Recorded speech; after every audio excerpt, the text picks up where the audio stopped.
Welcome to Expert SEM Supply Chain Knowledge Sharing Session. Here, let us see one of the financial document balance sheet, which is important of all the three financial documents. The term balance sheet refers to a financial document that reports a company's assets, liabilities, and shareholder equity at any specific point in time. Balance sheet provide the basis for computing rates of return for investors and evaluating a company's capital structure. In short, the balance sheet is a financial statement that provides a snapshot of what company owns, owes, as well as the amount invested by the shareholders. Balance sheet can be used with the other important financial statements to conduct fundamental analysis or calculate financial ratios. Investor can get a sense of company's financial well-being by using a number of ratios that can be derived from a balance sheet, including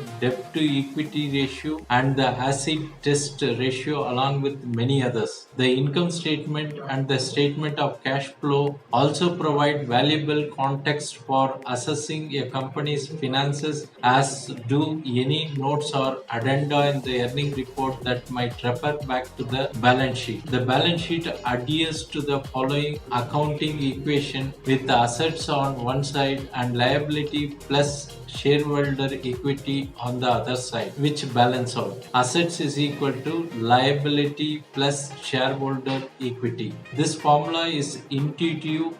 That's because a company has to pay for all the things it owns by either borrowing money or taking it from investors. We also have a lot of limitations from the balance sheet. Although the balance sheet is an invaluable piece of information for investors and analysts, there are some drawbacks. Since it is just a snapshot in time, it can only use the difference between this point and another single point in time in the past. Because it is static, many financial ratios draw on data included both in the balance sheet and the more dynamic income statement and the statement of cash flow to paint a fuller picture of what is going on with the company's business. Thanks for watching. Bye.